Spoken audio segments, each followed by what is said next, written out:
The moment the sun kills the internet, the only thing that actually dies is the carefully curated illusion of global equality. You woke up that morning expecting the usual dopamine hit. You checked your notifications. Then the feed froze. They thought it was just a regional outage, a temporary server farm failure. Wrong. It wasn't an EMP bomb, no coordinated terror attack, just physics, brutal and final. It was a burp from a star, a coronal mass ejection, 1 billion tons of plasma flying toward us at impossible speed. And somehow, we all pretended we had more than 48 hours to prepare for it. We didn't. Here is the reality nobody wants to discuss in polite scientific circles. This isn't a science story about solar flares. It's a terrifying Machiavellian expose on how the ultra-rich have already weaponized the inevitable darkness. They aren't preparing to save us. They are preparing to rule what's left. The Carrington event of 1859 was cute. It fried telegraph wires. Adorable, really. The next one, the inevitable one that cycles every century or so, will not just crash the grid, it will systematically obliterate the backbone of global communication. The problem isn't the radiation hitting the atmosphere. That's negligible. The killer mechanism is the long, slow, inductive electrical current this geomagnetic storm will drive into any long conductor. Think transcontinental subsea cables. Think the massive transformers that power every centralized data center on Earth. They are the weakest links. They are absolutely defenseless against this low-frequency surge. They will melt. They will fry. They will become 10,000 miles of useless insulated copper. And replacing them? That takes years. Years without global banking. Years without logistics chains. Years without centralized information. We will be thrown back to 1870, except everyone still expects their Amazon Prime delivery tomorrow. You believe your government has hardened the grid. You think silicon is resilient? I sincerely doubt it. The truth is this. Maintaining a resilient global infrastructure requires unified global effort. And unified global effort requires ignoring the overwhelming temptation of self-interest. Elite self-interest dictates keeping the public digitized, dependent, and tracked right up until the last possible second. The only people with the resources to truly shield high-value assets, power generation, water purification systems, personal communications, are those operating completely outside the standard digital economy. They knew this was coming. They studied it, not to mitigate the suffering of billions, but to calculate the precise opportunity cost of the global reset. If you are here seeking reassurance, click away immediately. Go watch a video about kittens. But if you demand to know the cold, unforgiving mechanics of betrayal and survival, if you value the truth over comfortable ignorance, then you belong exactly where you are right now. Now, look at the geography of vulnerability. The storm favors the magnetic poles. That means North America, Scandinavia, and Russia get the brunt of the geomagnetically induced currents, GICs. These currents are silent. You don't see them coming. They aren't lightning strikes. They just cook the copper slowly, irreparably. We are talking about critical high-voltage transformers, units so large and complex they have a 2-year manufacturing lead time in the best of times. When thousands are destroyed simultaneously across the northern hemisphere, there is no quick fix. We are not talking weeks of blackout. We are talking 2, maybe 3 years minimum before the interconnected world fully turns back on. The instant the lights go out, the people who thrive are the ones whose wealth is stored in dirt and hard assets, not zeros and ones. They loved the cloud. They trusted the network. Fools! This is the ultimate Machiavellian calculation.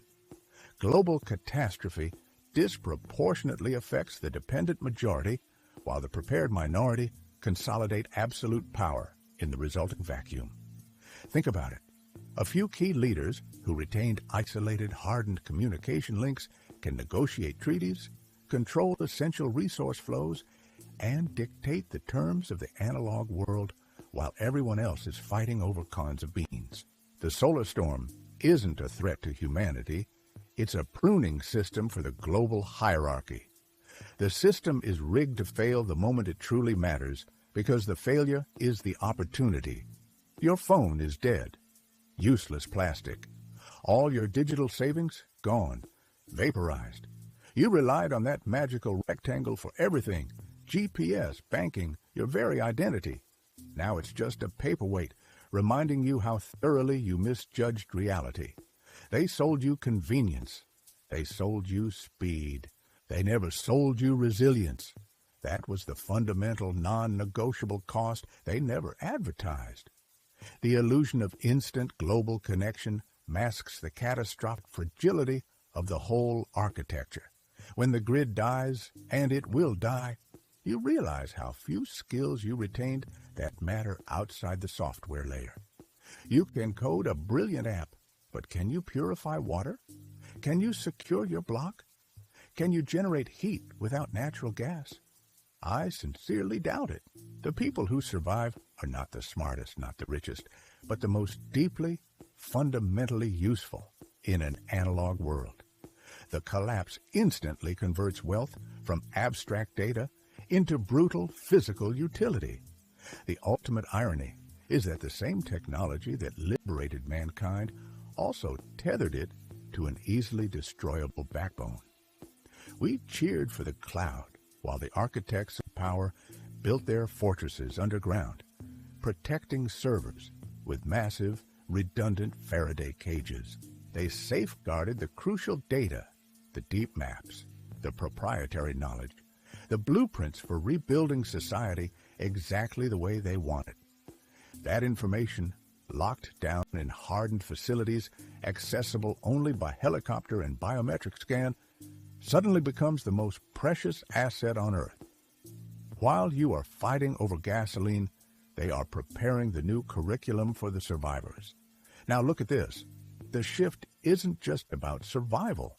It's about eliminating operational complexity. An interconnected world requires consensus, public opinion, and messy democratic processes. A darkened world, managed from a few isolated command centers, requires only obedience. It is simpler. It is cleaner. They see it as an administrative upgrade. They view the dependent masses not as citizens, but as computational overhead. The fewer nodes that need managing, the more control the central processor retains. This is the cold, cruel logic of the global reset.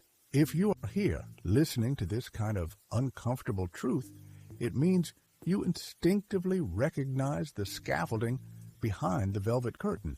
If you value seeing these mechanisms exposed, seeing them for the ruthless equations they truly are, then make sure you are aligned with us.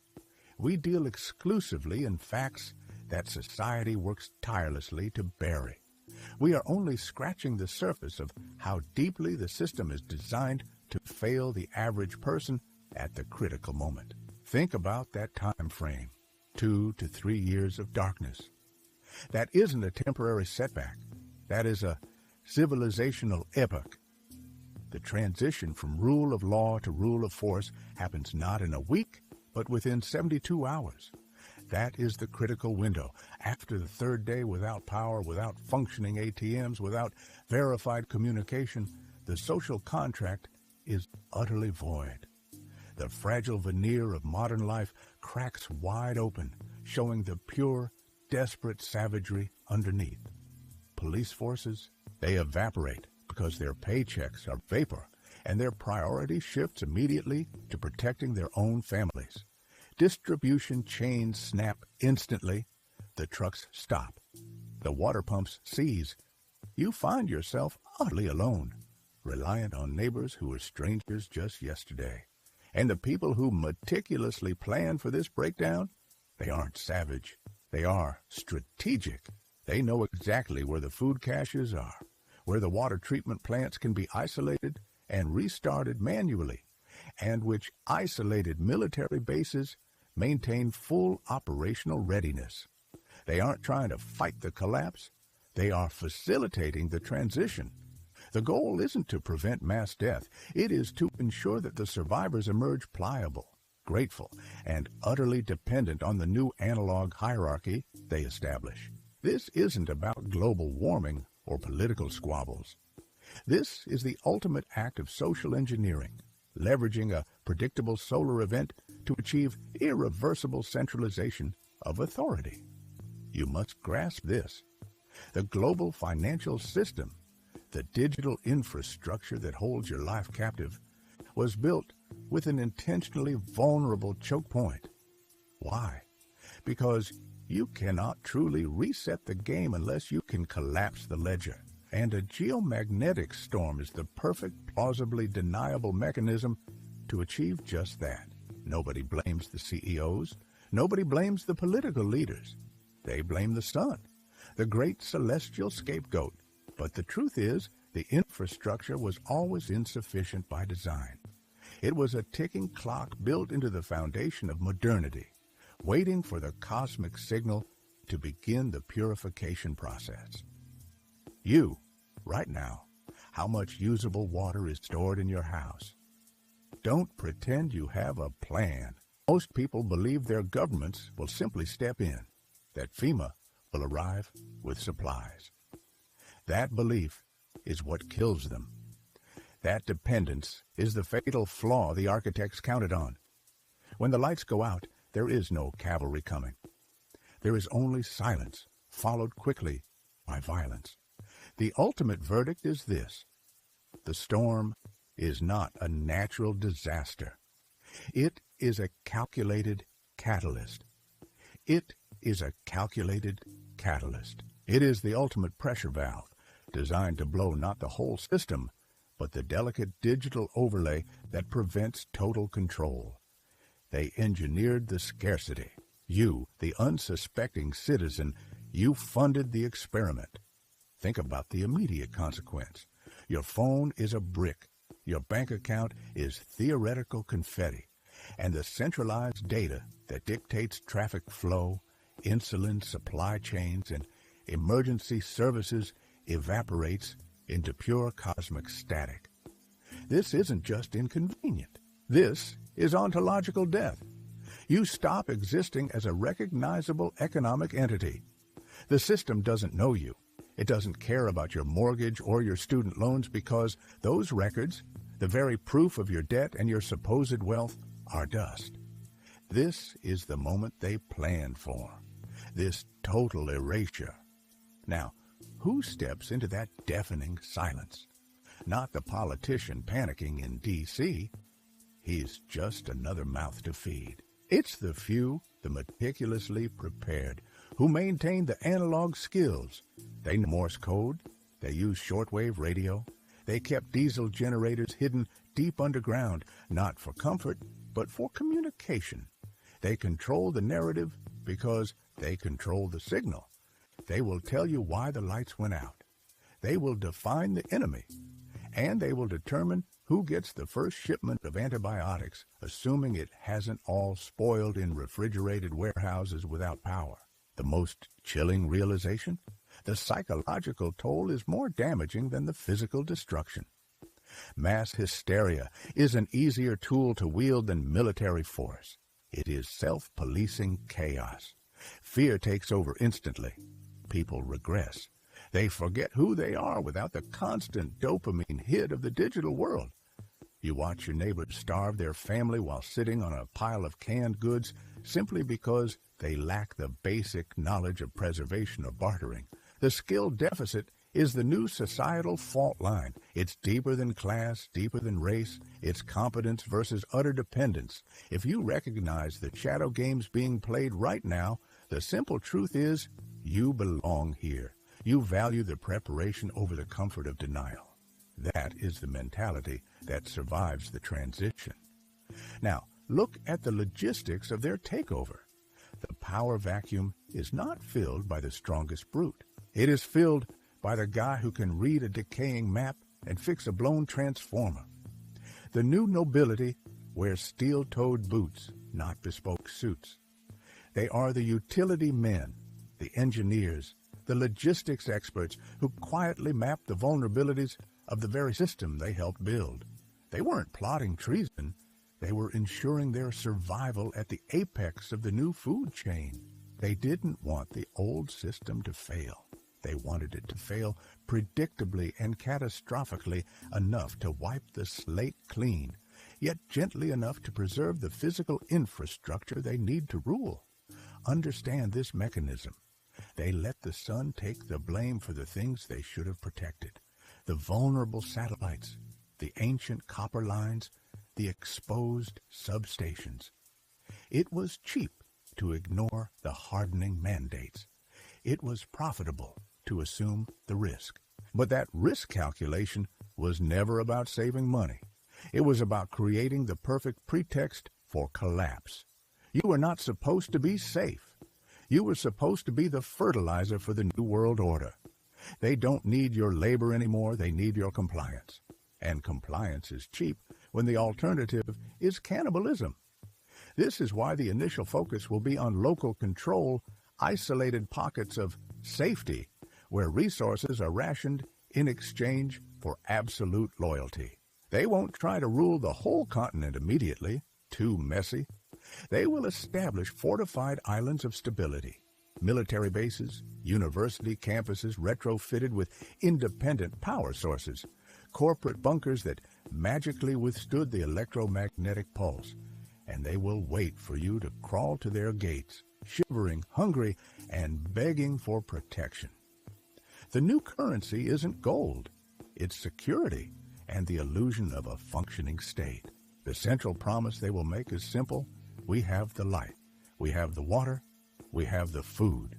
But only if you accept our terms. No digital footprint means no traceable past, no existing constitution, and no rights that they didn't manually grant you after the reset. Your life becomes an analog blank slate, waiting to be written upon by the new authority. They control the gate, but the real power lies in controlling the water main. Water treatment requires pumps. Pumps require power. Power requires fuel. Fuel requires transport. Break one link, and you break the chain of survival for millions. That is the elegance of the plan. It weaponizes basic human needs. We are talking about engineered triage on a global scale, a deliberate winnowing of the population based not on genetics, but on resource proximity and willingness to submit. And when the chaos finally ebbs, they will emerge from their bunkers, not as conquerors, but as saviors, offering a simplified, safer world, a world without the risky complexity of the internet, without the instability of global finance, a world where you are protected, provided you never question the source of the protection, never question the sun, never question the great convenient scapegoat. The storm was not the end. The storm was the birth pang of the new dependency. The storm was only the trigger. The system of control was already built into the human operating software. We convinced ourselves that complicated systems, global finance, decentralized power grids, free-flowing information were proof of our advancement. They were not. They were simply vulnerabilities waiting for the correct pressure point. The Machiavellian elite understands this better than any academic. Complexity breeds instability, and instability is the most efficient precursor to absolute power. They didn't need to invent a new tyranny. They just needed to simplify the world. They will not ask you to love the new dependency. They will only ask you to rely on it. They will weaponize the very thing you currently take for granted, the effortless flow of treated water, the invisible hum of electricity, the guaranteed calorie count. And when those things vanish, the theoretical fight for constitutional rights becomes utterly meaningless. It sounds cold. It is cold. This is the reality. They perfected the art of strategic scarcity. Forget the conspiracy theories involving aliens and secret moon bases. That is the noise designed to distract you. The system failed not because of sabotage, but because it was too large, too decentralized, too human. The architects of the new dependency didn't win by fighting a war. They won by perfecting a spreadsheet. They measured the exact tensile strength of your need for clean water, and they found its breaking point. They calculated the maximum duration of chaos before the average citizen surrenders the vote for a guaranteed bowl of soup. This wasn't malice. This was mathematics. The verdict, the true conclusion of this whole historical cycle, is impossibly grim. The greatest threat to human liberty was never an external invader. It was always the optimized efficiency of internal management. It was the desire for comfortable administration, perfectly executed. You will be given safety, absolute safety, and guaranteed provision, but only in exchange for your absolute psychological surrender. Look around, even now before the collapse. What do you truly fight for? Is it the abstract concept of freedom, or is it the very tangible comfort of your hot shower? The new world offers the hot shower guaranteed forever, provided you never look up at the clouds and wonder who controls the rain. The final agonizing irony of the new dependency is this. When the people who engineered your desperation finally offer you shelter from the storm they created, you will not only accept it, you will thank them for the roof over your head.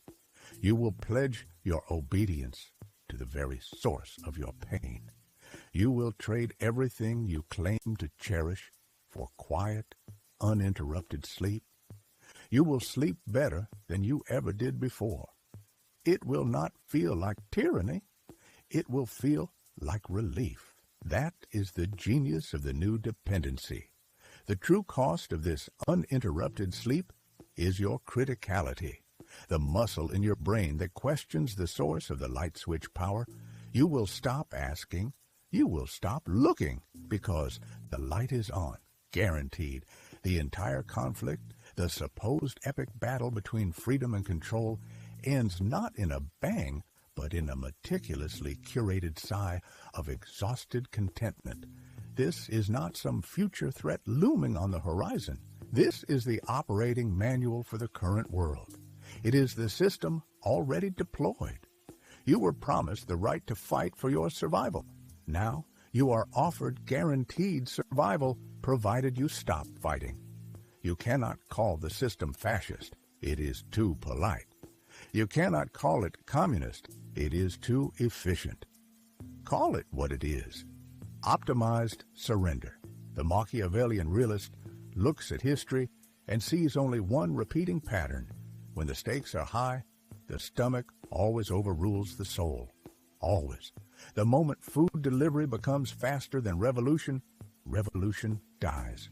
Look at yourself right now. Look at the dependencies you cannot escape, the invisible wires that feed your life support. Your freedom is directly proportional to how long you can survive without your phone, your grid, your delivery service. Not long. Maybe 3 days, maybe 5, if you're tough. That is the boundary of your liberty. We built a beautiful, glittering cage and then stocked it with every convenience imaginable, teaching ourselves to confuse absolute dependence with true comfort. The verdict is final, and it is crushing. The human experiment, defined by its struggle for defiant autonomy, ended when we agreed that the greatest good was flawless administration. The greatest failure of modern man was accepting the definition of freedom offered by his captors, a definition that equates safety with sovereignty. Don't worry about the future. The future has already arrived, and it brought a lifetime guarantee.